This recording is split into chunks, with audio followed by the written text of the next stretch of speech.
Hi, Marco at rwashers at washmart.com. Go ahead and subscribe to our YouTube channel and we'll get started. Alright, this is going to be a basic video, and the purpose of it is going to be so that for people that are just starting out, for companies that are starting a pressure washing portion of their business, or people that have a maintenance staff that are adding pressure washer to the services they have, this is going to be intended for people that are brand new and know very little about this business. So if you are brand new and you need to learn the bare basics, that's going to be what the purpose of this video is. For you guys that have been doing this for even over a year, this is going to be a video that's going to be a refresher, but you might learn something from it. Stay tuned. All right, I'm going to go over the tools that you're going to need for this business. This is going to be the bare basics, and I'll show you basically stuff that you have to have. You have to have these dental picks. If you don't have these, you can go out of service for something that you should not be going out of service for. Periodically, the O-rings inside your quick couplers, which look like this, will break. You'll see a bunch of water leaking out. If you're using hot water pressure washers, this is a more frequent occurrence, especially if you're using the Buna O-rings rather than Viton or silicone O-rings. These orange ones are going to be silicone O-rings. These are going to have the highest resistance to heat and high pressure. The two sizes that you're mainly going to need are going to be 3/8 for your pressure hose and 1/4 inch for the end of your trigger gun. The trigger guns that squeeze on these 1/4 inch tips use the 1/4 inch O-ring to make a seal so that water does not leak. You see how it fits on there like a crown? Hold on. Just like that. And it goes inside this guy. But that's 3/8, so. Alright. So you have your O-rings. I recommend silicone or Viton. If you're using hot water, those are the only two options that you should have. You're going to need Teflon tape. Anytime that you put on something that's threaded on plumbing, you have to use Teflon tape or Loctite, some sort of locking sealant. But Teflon tape works. It's cheap. You can find it everywhere. We also sell it. This is just another type of. You can actually get this one at Harbor Freight. They're super cheap. This is going to be another one of those little dental picks, so you can just pull the O-ring out of the inside and then place the other one in and make sure it's perfectly seated. This one particular wrench is the size that you'll use more than anything, a 9/16. Always have a 9/16 in your truck. That is, you'll use 1/2 inch, you'll use all the others, but if you have a full wrench set, I recommend having a second 9/16. I can't tell you how often I run out, like these just disappear because these are used the most frequently.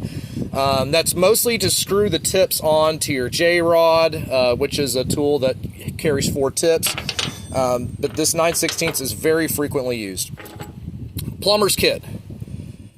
You can get these down here. It's called Ace Hardware. Sometimes Home Depot has them.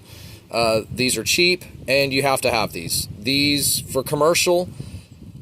Sometimes you cannot turn the water on. Do not use a channel lock and strip all the copper off on the water spigot to open it. Please use a water key, because what happens is whenever you strip all that copper off, the next person that comes to clean at that property will have a frustrating time using this, the proper tools, so you don't just burn yourself, but you can burn a future person that is pressure washing for that entity.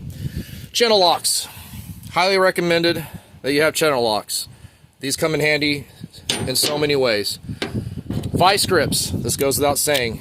You need to have vice grips. Have at least one set. So those are going to be the basic tools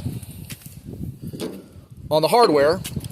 Now we're going to go on the stuff that involves application in the field.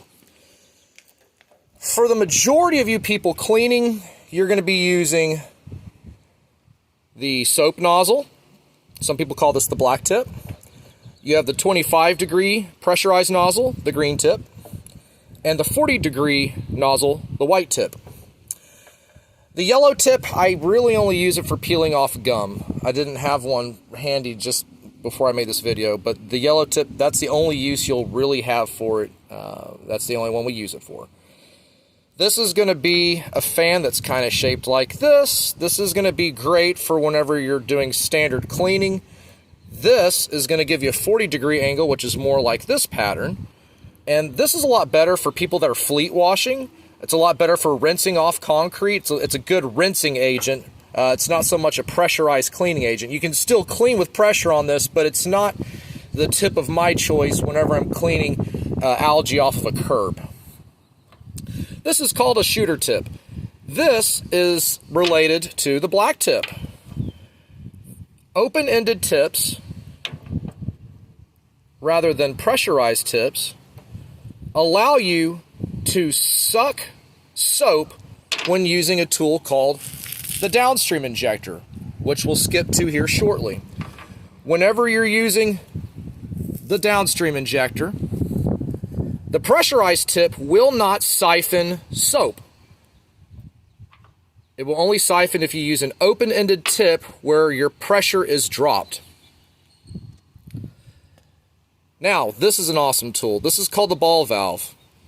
Whenever you need to turn your machine off to change your tools or to go from a surface cleaner to a wand, you normally have to turn your machine off. With this, you close the ball valve and you reopen it. You never have to turn your machine off. This, for people that are cleaning concrete, is an absolutely mandatory tool. It's also a great tool for rinsing.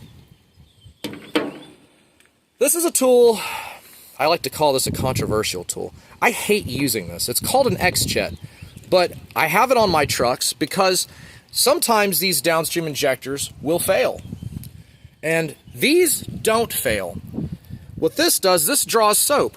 And how it works is you drop this in your soap bucket, and then the soap goes through to the end of your gun and it shoots at, you can either make it a fan or you can make it a straight. This is called the M5 Twist, the X-Jet M5 Twist. And this will make it to where you can draw soap. Now, one of the advantages of this is if you're cleaning a brick home and you're wanting to clean it with bleach, these downstream injectors generally are not going to get it clean. It's very difficult, especially whenever you have black at the top of the chimney.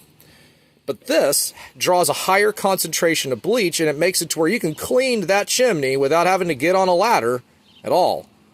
So this is a handy tool to have as a backup, but it's just not. Some people use these as their primary tool. They're just not for me.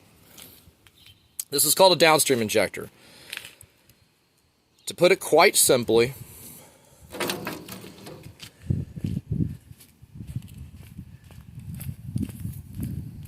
this goes after your pump.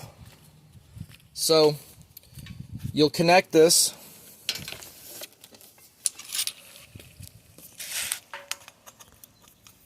anywhere on the pressure hose. Generally, you'll put this at the front of the reel. And then this will draw soap whenever you use either the black tip or the shooter tip, an open-ended, non-pressurized tip. So that's how this draws soap or chemical. You're not normally going to have this right at the gun. This is normally going to be right after the machine.